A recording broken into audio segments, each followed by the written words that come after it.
हाँ तो बच्चों नमस्कार। स्वागत करता हूँ आपके अपने चैनल महतो सर में। कैसे हैं आप लोग? उम्मीद करता हूँ कि आप लोग अच्छे होंगे, मस्त होंगे, स्वस्थ होंगे और पूरे अच्छे तरीका से अपने बोर्ड एग्जाम का प्रिपरेशन करते होंगे। तो आज हम लोग लेके आए हैं आपके लिए बहुत ही खूबसूरत टॉपिक, बहुत ही शानदार टॉपिक, जिस टॉपिक का नाम है वर्ण। वर्ण से आपको 2 से 3 मार्क्स का क्वेश्चन पूछने वाला है और इस तरीका से हम लोग वर्ण को पढ़ेंगे कि वर्ण से कहीं से भी उठा के वर्ण टॉपिक से आपको क्या करेगा कि अगर क्वेश्चन दे देगा तो आप लोग उस क्वेश्चन को करके आइएगा। वर्ण को टॉपिक पूरा करने के साथ साथ कुछ जो क्वेश्चन है, कुछ जो ऑब्जेक्टिव क्वेश्चन है, उसको भी हम लोग क्या करेंगे। तो वर्ण जो है हम लोग एकदम पूरा अच्छे तरीका से पढ़ने वाले हैं और वर्ण को जो है पूरे अच्छे तरीका से पोस्टमार्टम करने वाले हैं ताकि पोस्टमार्टम करने के बाद में मालूम चलेगा कि वर्ण में क्या क्या है, वर्ण के बारे में क्या क्या पढ़ना है। और यही नहीं, यदि आप क्लास 10th के स्टूडेंट हो, क्लास 10th का बोर्ड एग्जाम देने वाले हो या आप क्लास 12th का बोर्ड एग्जाम देने वाले हो, तो ये वीडियो आप दोनों लोगों के लिए क्या है, खास है। आज की जो ये क्लास है आप दोनों लोगों के लिए क्या है, खास है। तो कृपया क्लास छोड़ के जाइएगा नहीं, बने रहिएगा मेरे साथ। ज्यादा देर न करते हुए स्टार्ट करते हैं हम लोग अपनी क्लास को। देखिए, जानते हैं कि वर्ण विचार क्या होता है भाई। वर्ण विचार क्या होता है? तो बोलते समय हम जिन ध्वनियों का उच्चारण करते हैं वही ध्वनि वर्ण या अक्षर कहलाती है। सबसे पहले समझते हैं कि वर्ण क्या कहलाता है। तो भाई बोलते समय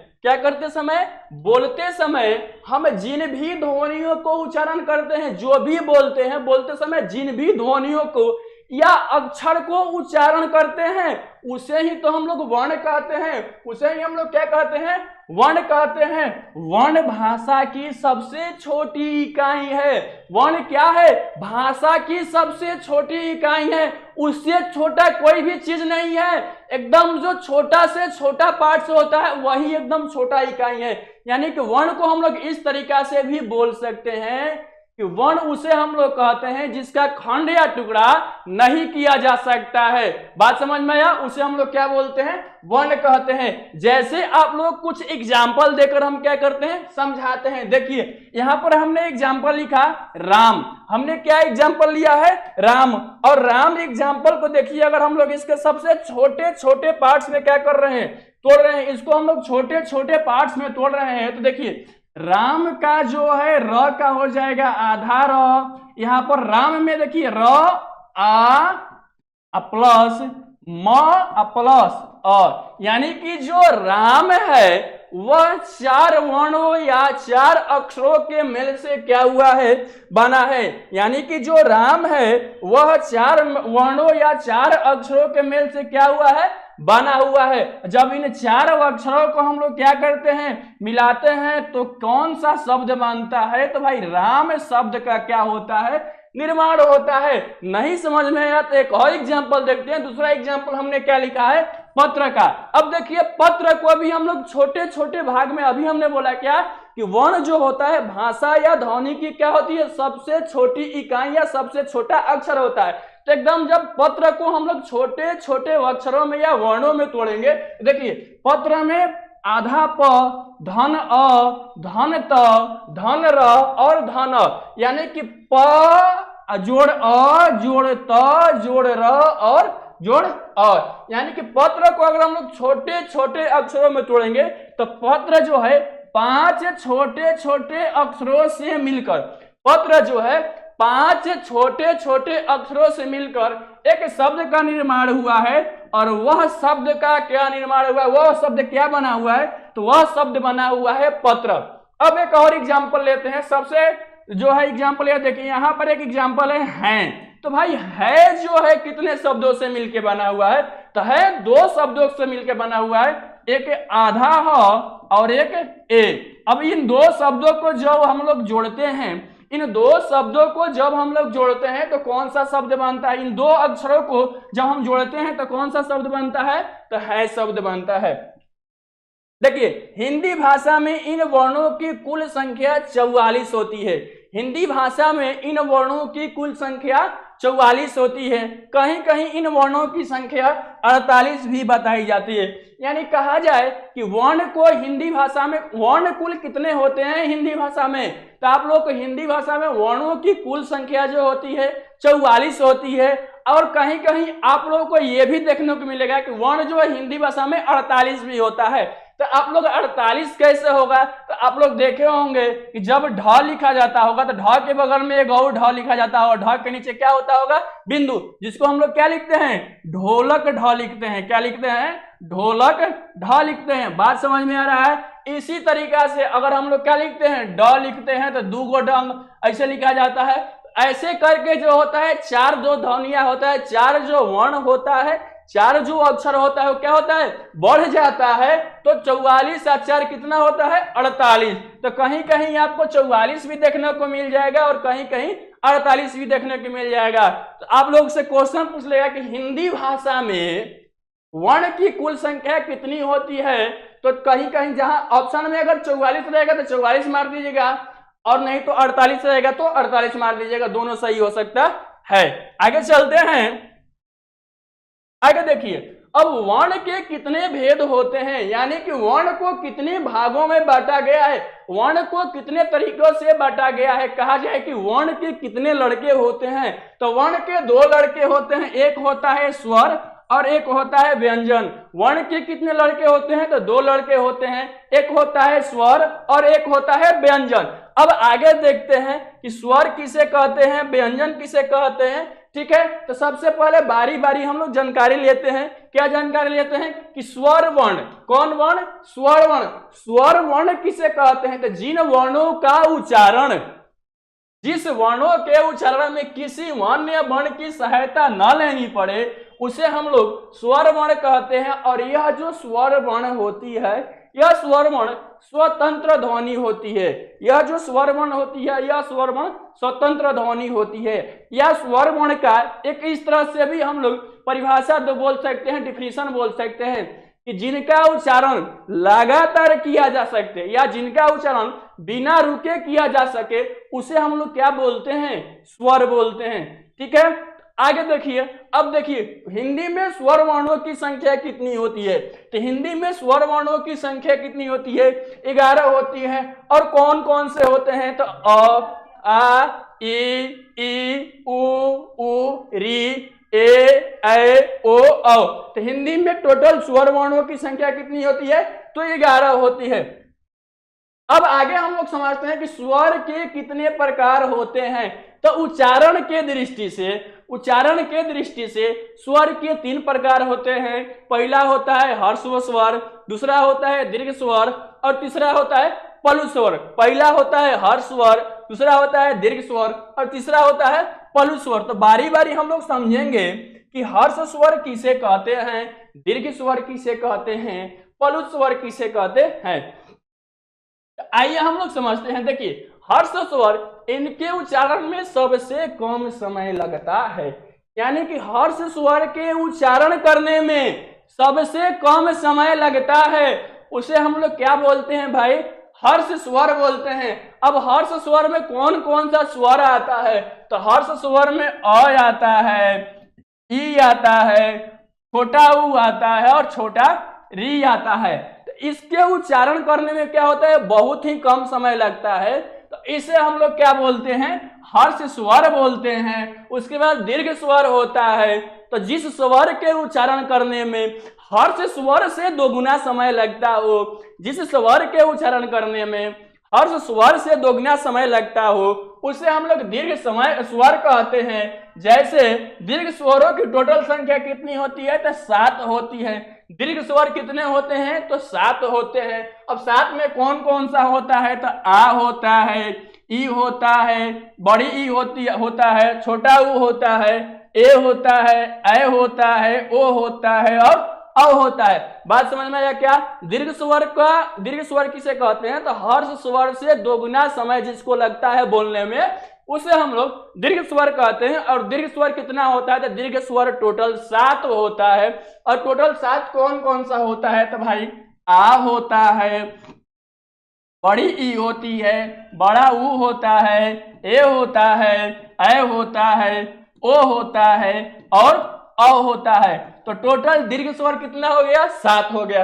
अब देखिए पलुत स्वर बोलते हैं। अब पलुत स्वर किसे कहते हैं भाई? तो जिस स्वर के उच्चारण करने में हर्ष स्वर और दीर्घ स्वर से भी अधिक समय लगता है। क्या? हर्ष स्वर और दीर्घ स्वर से भी अधिक समय लगता है, उसे हम लोग क्या बोलते हैं? पलुत स्वर बोलते हैं। उसे हम लोग क्या बोलते हैं? पलुत स्वर बोलते हैं।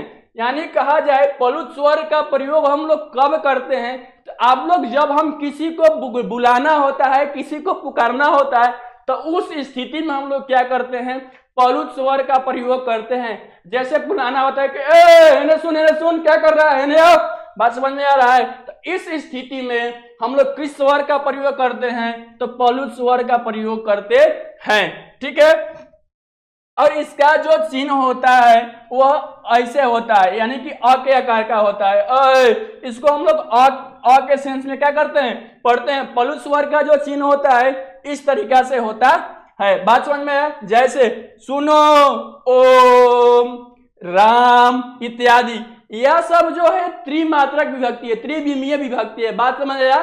तो पलुत स्वर क्या है? समझ में आ गया कि पलुत स्वर वह है जो ह्रस्व स्वर और दीर्घ स्वर से भी अधिक समय लगता है जिसको बोलने में, उसे हम लोग क्या बोलते हैं? पलुत स्वर बोलते हैं। और पलुत स्वर का सबसे ज्यादा उपयोग हम लोग क्या करते हैं? कहाँ करते हैं? तो पलुत स्वर का सबसे ज्यादा उपयोग किसी को बुलाना हो, किसी को पुकारना हो, तो उस समय हम लोग क्या करते हैं? पलुत स्वर का प्रयोग करते हैं। या जब हम लोग किसी का नाम जप करते हैं, ध्यान करते हैं, तो उस समय भी हम लोग क्या करते हैं? पलुत स्वर का प्रयोग करते हैं। जैसे ध्यान करते हैं तो ओम ऐसे करके ध्यान करते हैं, तो इसमें सबसे ज्यादा जो है समय लगता है, तो उसे ही हम लोग क्या बोलते हैं?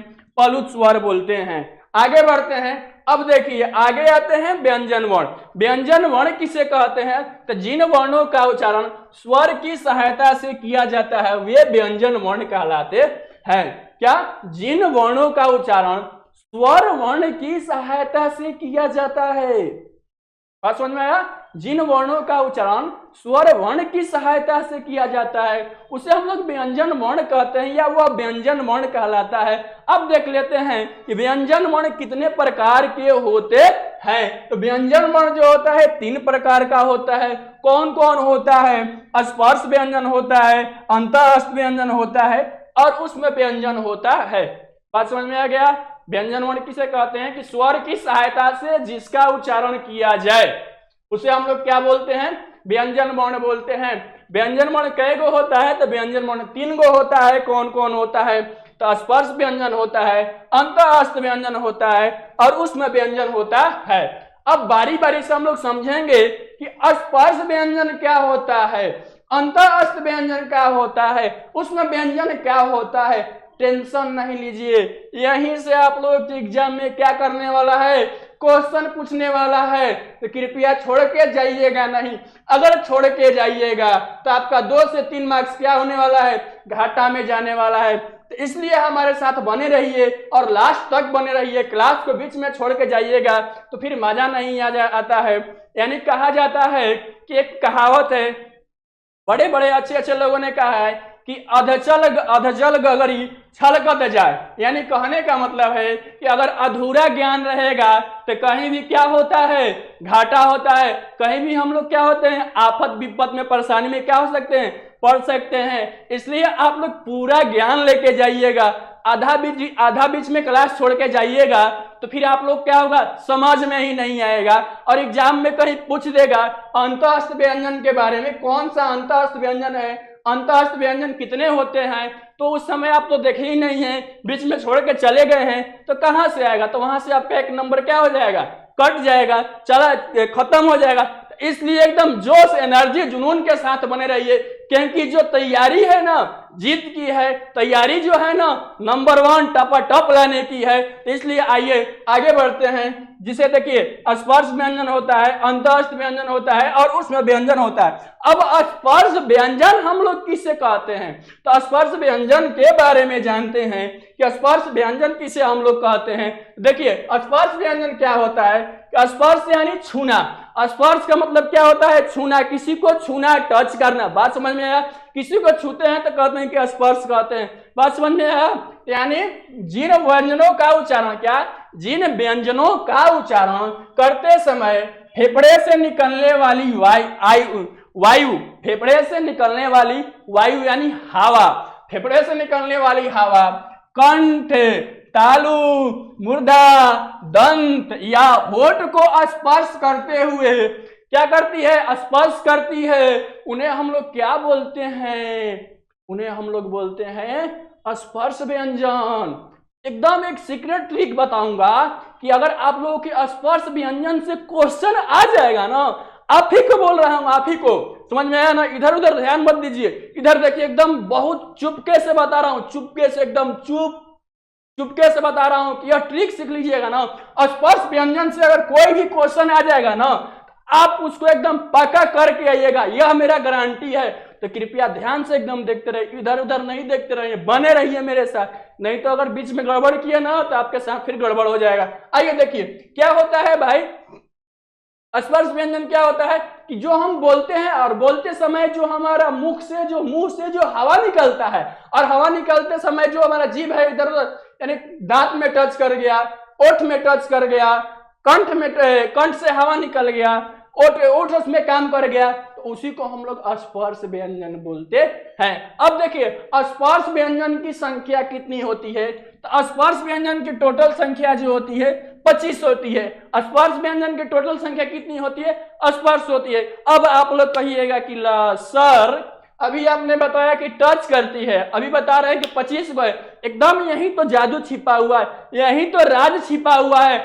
आइए कौन कौन सा 25 को होता है उसको हम लोग लिखते हैं और उसके बाद समझते हैं कि कैसे क्या होता है।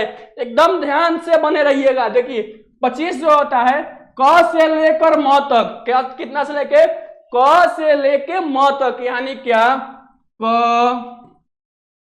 ग, घ, अंग, च, छ, य, छ, य, ट, ठ, ड, ढ, अड़, त, थ, द, ध, न, प, फ, ब, भ,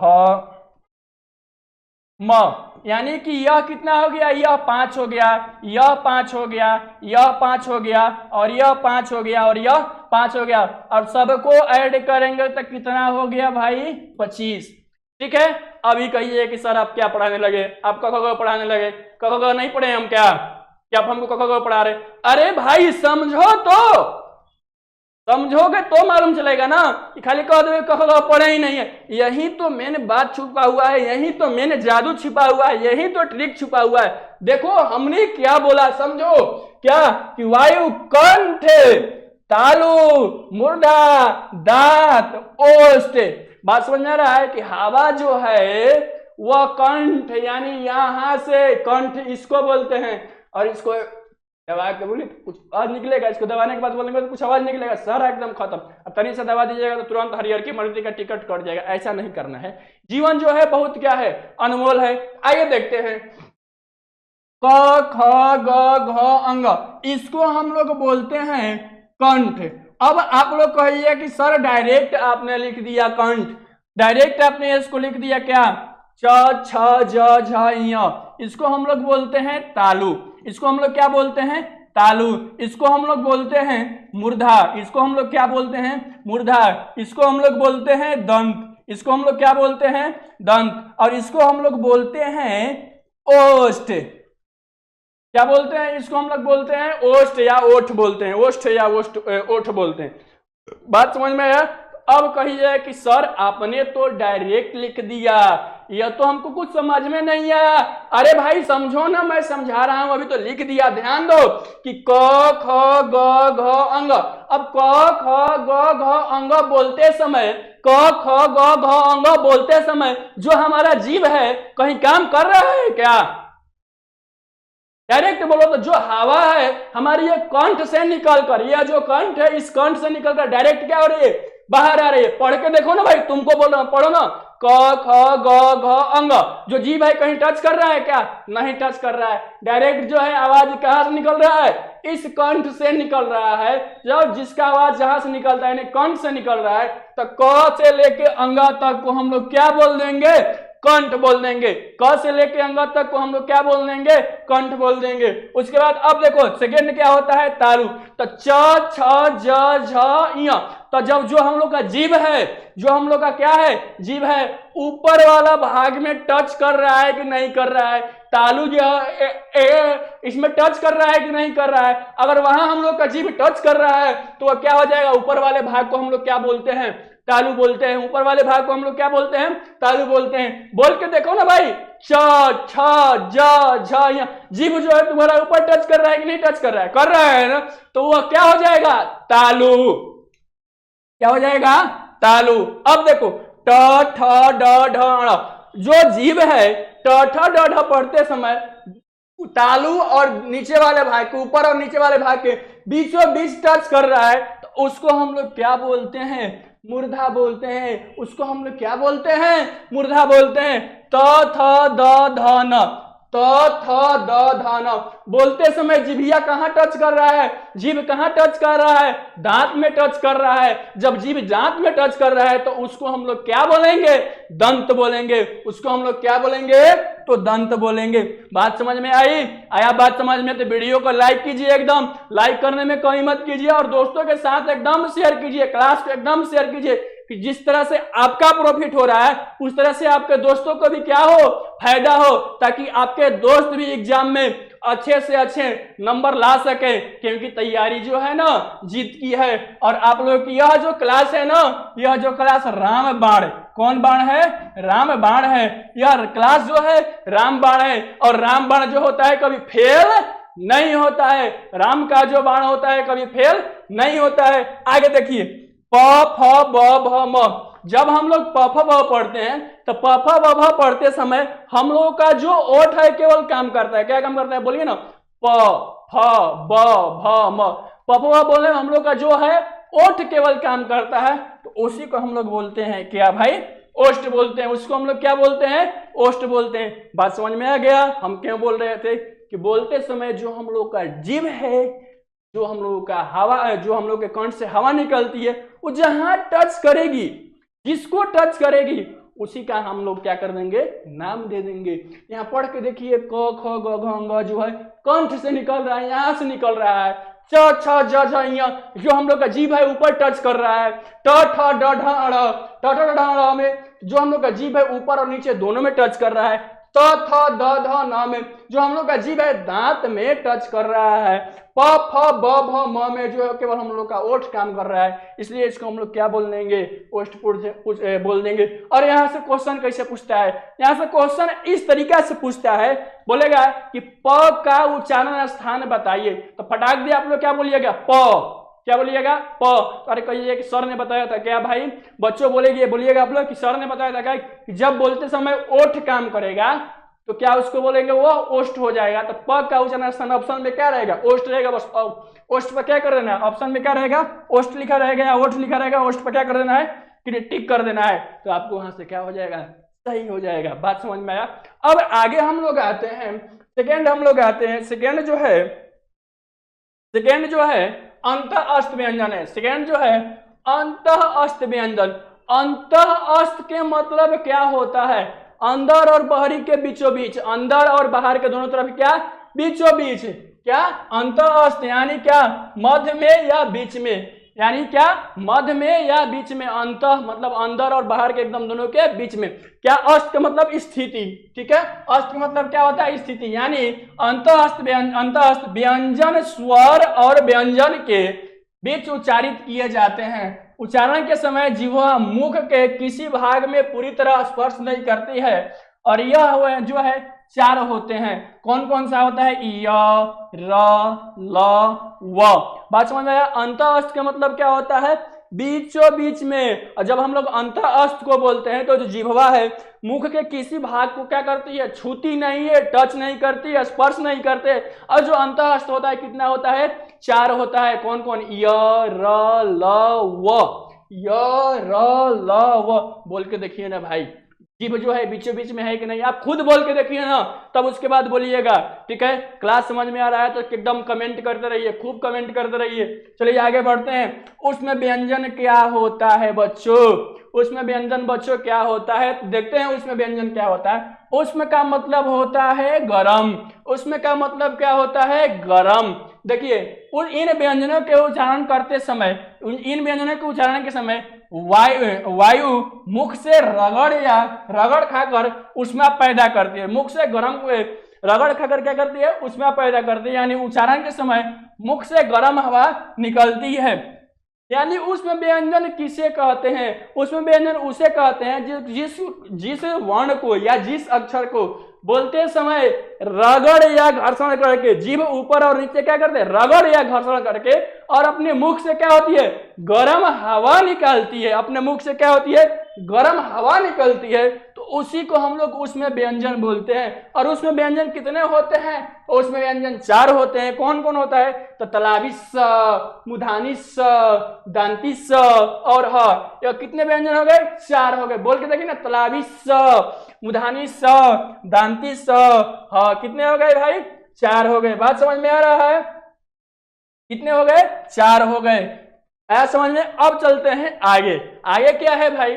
अब देखिए, आगे देखिए, श्वास वायु के आधार पर व्यंजन के भेद। यानी जो हम लोग सांस लेते हैं या हवा लेते हैं, उसके आधार पर व्यंजन के कितने भेद होते हैं। तो उसके आधार पर व्यंजन के देखिए, एक अल्प प्राण होता है और एक महाप्राण होता है। अल्प प्राण किसे कहते हैं? तो अल्प प्राण किसे कहते हैं? ऐसे व्यंजन जिनको बोलने में कम समय लगता है और बोलते समय मुख से कम वायु निकलती है, इन्हें अल्प प्राण कहते हैं। इनकी संख्या 20 होती है। क्या? अल्प प्राण ऐसे व्यंजन जिनको बोलते समय कम समय लगता है, ऐसे व्यंजन जिनको बोलने में क्या होता है? कम समय लगता है, या मुख से कम यानी मुंह से कम क्या होती है? हवा निकलती है, उन्हें अल्प प्राण कहते हैं। और इसमें क्या होता है? इनकी संख्या जो होती है 20 होती है। और इसमें कौन कौन से आते हैं भाई? देखिए, क वर्ग, च वर्ग, ट वर्ग, त वर्ग, प वर्ग का पहला, तीसरा, पांचवा अक्षर। यानी क वर्ग के पहला क, कौन? तीसरा ग, और कौन अक्षर? पांचवा अक्षर घ। बात समझ में आ गया? च वर्ग के कौन? पहला, तीसरा च, छ, ज, और कौन? अंगा यहाँ पे होगा, ये तो चौथा हो गया, यहाँ अंगा होगा। और पांचवा अक्षर कौन होता है? य। ठीक है, उसके बाद त वर्ग का उसके बाद ट वर्ग का पहला, उसके बाद तीसरा, हो जाएगा ढ, और उसके बाद कौन सा हो जाएगा? पांचवा हो जाएगा अड़। बात समझ में आ रहा है? तो इसी तरीके से जो इनकी संख्या होती है कितना होता है? 20 होता है। अब हम लोग देखते हैं महाप्राण। महाप्राण किसे कहते हैं? तो ऐसे व्यंजन जिनको बोलने में अधिक प्रयत्न करना पड़ता है, अधिक मेहनत करना पड़ता है, और बोलते समय मुंह से अधिक हवा निकलती है। अल्प प्राण में मुंह से कम हवा निकलती है, और महाप्राण में बोलते समय मुख से क्या होता है? ज्यादा हवा निकलता है। उसे हम लोग बोलते हैं महाप्राण। उसे हम लोग क्या बोलते हैं? महाप्राण बोलते हैं। और महाप्राण की टोटल संख्या कितनी होती है? 15 होती है। महाप्राण की टोटल संख्या कितनी होती है? 15 होती है। अब इसमें कौन कौन सा होता है? देखिए, क वर्ग, च वर्ग, ट वर्ग, त वर्ग, प वर्ग का दूसरा, चौथा, प वर्ग दूसरा, क वर्ग का दूसरा क्या हो जाएगा? क, ख। बोलने में ज्यादा हवा निकल रहा है। ग, घ बोलने में क्या हो रहा है? ज्यादा हवा निकल रहा है। उसके बाद छ और झ। इस तरीके से जो इसकी टोटल संख्या जो होती है कितनी होती है भाई? इसकी टोटल संख्या कितनी होती है? 15 होती है। और इसमें चारों उसमें व्यंजन भी होते हैं। इसमें जो उसमें व्यंजन होता है, तलावी स, मूर्धनी स, दांती स, ये भी इसमें क्या होता है, आता है। तो यहाँ से क्वेश्चन पूछेगा कि महाप्राण की संख्या कितनी होती है, महाप्राण की संख्या कितनी होती है, टोटल 15 होती है। या महाप्राण किसे बोलते हैं, तो जिसके उच्चारण, जिस व्यंजन को उच्चारण करते समय क्या, जिन व्यंजन को उच्चारण करते समय मुख से सबसे ज्यादा हवा निकलती है, मुख से क्या होती है, सबसे ज्यादा हवा निकलती है, उसे हम लोग क्या बोलते हैं, महाप्राण बोलते हैं। अल्प प्राण किसे कहते हैं, जिसको बोलते समय बहुत ही कम हवा निकलती है, उसे हम लोग क्या बोलते हैं, अल्प प्राण बोलते हैं। ठीक है, आगे देखिए, आगे हम लोग देखते हैं। अब देखिए कुछ जो है एक्स्ट्रा ज्ञान है। एक्स्ट्रा ज्ञान में क्या है, एक होता है विसर्ग होता है, एक होता है आगत ध्वनि होता है, एक होता है संयुक्त वर्ण। संयुक्त वर्ण को जानना क्या है, बहुत जरूरी है, और विसर्ग को भी समझना क्या है, बहुत जरूरी है, क्योंकि विसर्ग समझेंगे तभी हमको संधि विच्छेद क्या होने वाला है, समझ में आने वाला है, तभी हमको संधि समझ में आने वाला है। तो इसलिए आइए समझते हैं विसर्ग। इस ध्वनि चिन्ह, इस ध्वनि को चिन्ह क्या होता है, दो गो बिंदु होता है, कितना होता है, दो गो बिंदु होता है, ऐसा चिन्ह होता है। इसका उच्चारण ह, इसका उच्चारण किसके भांति होती है, ह की भांति किया जाता है। विसर्ग का प्रयोग तत्सम शब्द संस्कृत से आए हैं, आय में किसमें आए, तत्सम शब्द से संस्कृत से आया है। जो विसर्ग है तत्सम शब्द जो है संस्कृत से क्या हुआ है, आया हुआ है, में किया जाता है। जैसे अंतः प्रातः, जैसे क्या, अंतः प्रातः, ठीक है, प्रातः अंततः, यह जो होता है विसर्ग होता है। बात समझ में, अंतः में लास्ट में विसर्ग है, प्रातः में लास्ट में विसर्ग है, अंततः में क्या है, लास्ट में विसर्ग है। अंततः इसका जो सेंस होता है वो ह के सेंस में आता है, प्रातः विसर्ग का जो सेंस होता है वो ह के सेंस में आता है। बात समझ में आएगा। अब देखते हैं आगत ध्वनि। आगत ध्वनि में जो होता है आ, यानी इसको हम लोग अर्धचंद्र बिंदु बोलते हैं, अर्धचंद्र बोलते हैं। अंग्रेजी भाषा के शब्दों को लिखते समय प्रयोग किया जाता है, यानी देशी भाषा विदेशी भाषा जो होता है, जब हम लोग अंग्रेजी भाषा को लिखते हैं, जब हम लोग क्या करते हैं, अंग्रेजी भाषा को लिखते हैं, तो उस समय अर्धचंद्र का क्या करते हैं, प्रयोग करते हैं। जैसे डॉक्टर, कॉफी, ट्रॉफी, बॉल, ये सब लिखते समय हम लोग किस बिंदु का प्रयोग करते हैं, अर्धचंद्र बिंदु का प्रयोग करते हैं। अगर चंद्र बिंदु बोल देगा तो चंद्र बिंदु का मतलब इसमें क्या हो जाएगा, बीच में बिंदु होगा।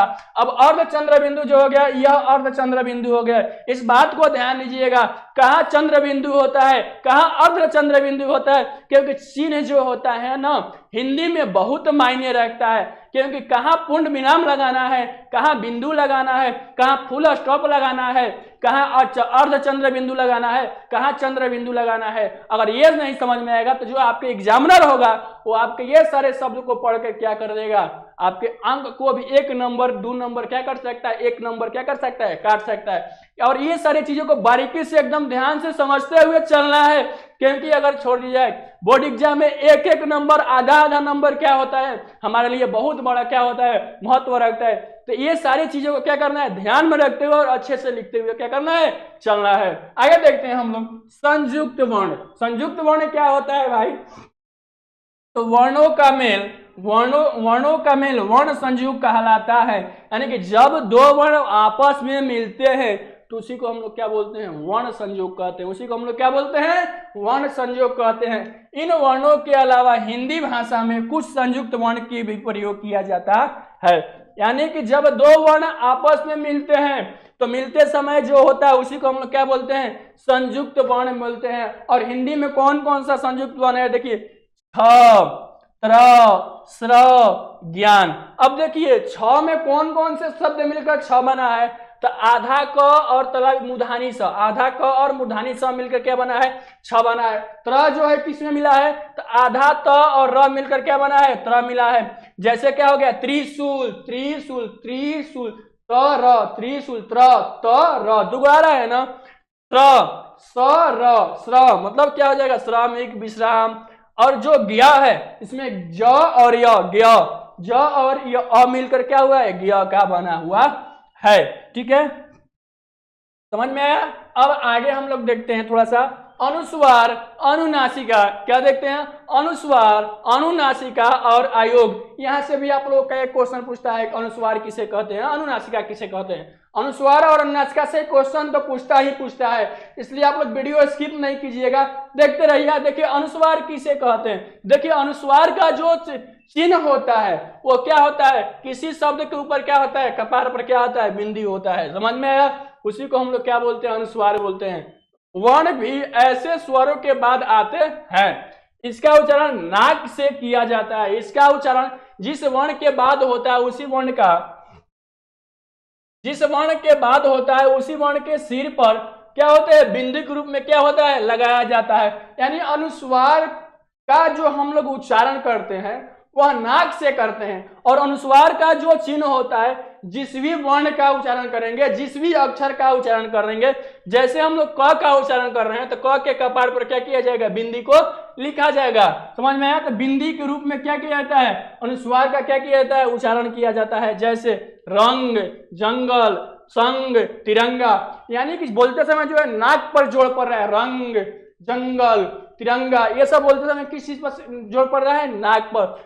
इसी को हम लोग क्या बोलते हैं, अनुस्वार बोलते हैं। किसको बोलते हैं, अनुस्वार, यानी कि जिसके उच्चारण करते समय नाक पर क्या होता है, जोड़ आता है। और उसको कहाँ लिखते हैं, तो जिस वर्ण या अक्षर को हम लोग उच्चारण करते हैं उसके माथे पर लिखते हैं, उसी को हम लोग क्या बोलते हैं, अनुस्वार बोलते हैं। अब अनुनासिका का मतलब समझिए, इसका उच्चारण नाक और गले दोनों से होता है। जैसे अनुनासिका जो होता है, नाक और गला इसमें दोनों साथ में होता है, उसी को हम लोग बोलते हैं अनुनासिका। जैसे चांद, आंगन आदि, इसका जो चिन्ह होता है चंद्र बिंदु के जैसा होता है। इसका जो चिन्ह होता है क्या होता है, चंद्र बिंदु के जैसा होता है।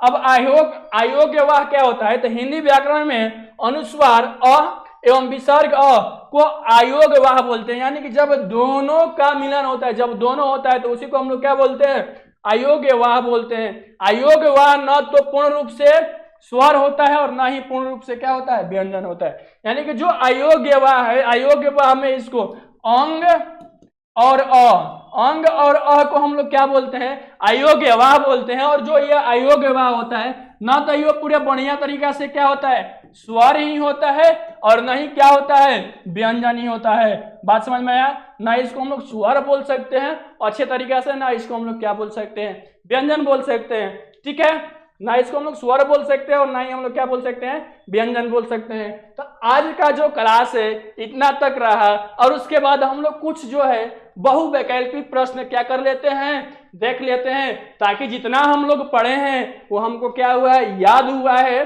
कि नहीं याद हुआ है। आइए हम लोग क्वेश्चन नंबर 1 देखते हैं। क्या है भाई, कि वर्ण किसे कहते हैं, वर्ण किसे कहते हैं। तो अभी हमने आप लोग को समझाया कि भाषा की सबसे छोटी इकाई को हम लोग क्या बोलते हैं, वर्ण बोलते हैं। भाषा की सबसे छोटी इकाई को क्या बोलते हैं, वर्ण बोलते हैं। तो भाषा एवं उसके रूप को, भाषा की सबसे छोटी इकाई को, रंग को, शब्दों को, तो हमने आपको बताया कि भाषा की सबसे छोटी इकाई को हम लोग क्या बोलते हैं, वर्ण बोलते हैं। तो ऑप्शन नंबर ख जो हो गया, क्या हो गया, सही हो गया। आगे देखिए, डॉट डॉट स्वर कहते हैं, स्वतंत्र रूप से बोले जाने वाले वर्ण को बोलते हैं। कि भाषा की सबसे छोटी ध्वनि को बोलते हैं, कि 6 वर्णों से बने को बोलते हैं, कि इनमें से सभी, यानी स्वतंत्र रूप से जिस शब्द को हम लोग बोलते हैं, क्या, स्वतंत्र रूप से जिस शब्द को बोलते हैं उसे हम लोग क्या बोलते हैं, स्वर कहते हैं। इसका ऑप्शन नंबर क जो है सही हो गया। आगे देखते हैं, आगे क्या है कि व्यंजन किसे कहते हैं। तो व्यंजन हमने बताया था आप लोग कि जिसको स्वर की सहायता से बोला जाता है, क्या, जिसको स्वर की सहायता से बोला जाता है उसे हम लोग क्या बोलते हैं, व्यंजन बोलते हैं। तो ऑप्शन में ढूंढते हैं है कि नहीं है। देखिए, स्वतंत्र रूप से बोले जाने वाले वर्ण नहीं, स्वतंत्र रूप से बोले जाने वाले जो वर्ण होता है वह होता है स्वर वर्ण होता है। स्वर की सहायता से बोले जाने वाले वर्ण को, हाँ, स्वर की सहायता से बोले जाने वाले वर्ण को ही हम लोग क्या बोलते हैं, व्यंजन बोलते हैं। तो इसका जो राइट आंसर हो जाएगा ख हो जाएगा। और संस्कृत भाषा से लिए गए वर्ण जी, ये तो हो गया तत्सम तत्व। अंग्रेजी भाषा से लिए गए वर्ण ये भी नहीं होगा। आगे बढ़ते हैं, आगे क्या है, देखिए, संयुक्त व्यंजन कितने प्रकार के होते हैं, कितने प्रकार का संयुक्त व्यंजन होता है, इसका आंसर आप लोग कमेंट बॉक्स में दीजिएगा। ये आप लोगों के लिए क्या होता है, ये आप लोगों के लिए होमवर्क छोड़ता हूं भाई। इसका आंसर आप लोग कमेंट बॉक्स में दीजिएगा, ये देखूंगा कि आपको समझ में आया है कि नहीं आया है। चलते हैं हम लोग नेक्स्ट क्वेश्चन पर। हिंदी वर्णमाला में कितने व्यंजन होते हैं, हमने बताया था ना शुरू में ही, हिंदी वर्णमाला में कितने व्यंजन होता है। तो अगर ऑप्शन में जो बताया था 44 48, अगर ऑप्शन में 44 दिया रहे तो 44 मार देंगे, अगर 44 नहीं दिया रहे 48 दिया रहे तो 48 को मार देंगे। तो ऑप्शन में देखिए 44 है, तो इसमें राइट जो आंसर हो जाएगा क्या हो जाएगा, 44 हो जाएगा। ठीक है, आगे देखते हैं बच्चों, आगे देखिए हिंदी वर्णमाला में स्वरों की संख्या कितनी होती है। तो हिंदी वर्णमाला में स्वरों की संख्या कितनी होती है, तो हमने बताया था स्वर्ण वर्ण किसे कहते हैं, तो स्वर्ण वर्ण उसे कहते हैं जो स्वतंत्र रूप से क्या होती है, बोली जाती है। और हिंदी वर्णमाला में स्वरों की संख्या 11 होती है। भाई अभी तो पीछे हमने पढ़ा था, तो इसका आंसर राइट आंसर क्या हो जाएगा, 11 हो जाएगा। आगे देखिए, अब इसमें बहुत सारे बच्चे हैं 13 भी मार देते हैं, तो 13 जो है गलत होगा, इसका जो राइट होगा क्या होगा, 11 होगा। आगे देखिए, आगे देखिए अंत अस्त व्यंजन है। अब इस ल व अंत अस्त व्यंजन है कि यर ल व अंत अस्त व्यंजन है कि तलाबी स मूधानी स दांती स ह अंतस्थ व्यंजन है कि यर ल अंतस्थ व्यंजन है। तो हमने आपको बताया था अंतस्थ व्यंजन पढ़ाते समय कि अंतस्थ का मतलब क्या होता है, कि अंत का मतलब क्या होता है अंदर, और अस्त का मतलब क्या होता है, अस्त का मतलब क्या होता है स्थिति, यानी कि जो दोनों का क्या होता है बीचों बीच होता है। और बताया था कि य र ल व, यह जो 4 शब्द होते हैं वो अंतस्थ होते हैं। तो इसका जो राइट आंसर हो जाएगा ख हो जाएगा। अंतस्थ व्यंजन य र ल व को हम लोग क्या बोलते हैं, अंतस्थ व्यंजन बोलते हैं। आगे का क्वेश्चन देखते हैं, आगे क्वेश्चन बोल रहा है इनमें कौन सा अयोग्य वाह है। भैया हमने पहले ही आपको बताया था, क्या बताया था कि जो अयोग्य वाह क्या होता है, अयोग्य वाह वह होता है वह न तो पूरी तरीका से स्वर हो सकता है और न पूरी तरीका से व्यंजन हो सकता है। और अयोग्य वाह कितना बताया था, 2 को बताया था। अयोग्य वाह 2 को बताया था, एक बताया था अंग को बताया था और एक बताया था अ को बताया था। तो इन दोनों में से कोई ऑप्शन में है क्या, अगर इन दोनों में से कोई ऑप्शन में होगा तो वही सही होगा। तो इन दोनों में से ऑप्शन में क्या है, अंग है। तो हमारा जो है ऑप्शन नंबर जो ग है वह क्या हो गया, सही हो गया। आगे देखते हैं अगला क्वेश्चन क्या कर रहा है, कह रहा है कि इनमें से कौन सा उसमें व्यंजन नहीं है।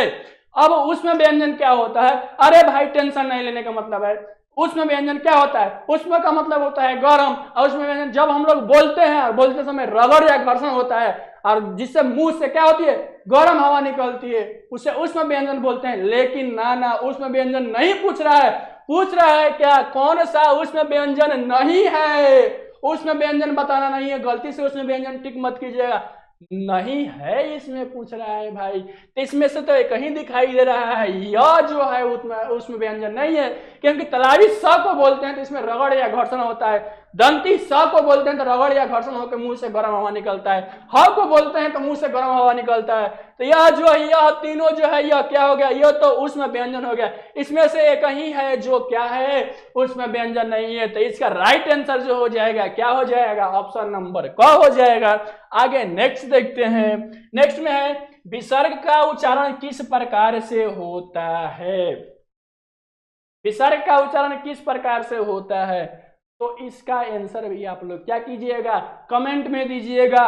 2 क्वेश्चन आप लोग को हमने क्या कर दिया, होमवर्क में दे दिया, ताकि मालूम पड़े कि आप लोग कितना समझे हैं, कितना अच्छे तरीका से समझे हैं, कौन कौन सा वर्ड आपको समझ में आया है, कौन सी समझ में नहीं आया है।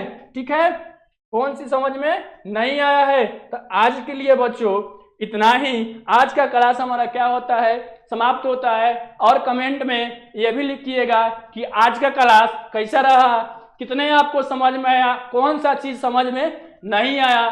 ठीक है, तो कमेंट में फटाफट मेंशन कीजिएगा।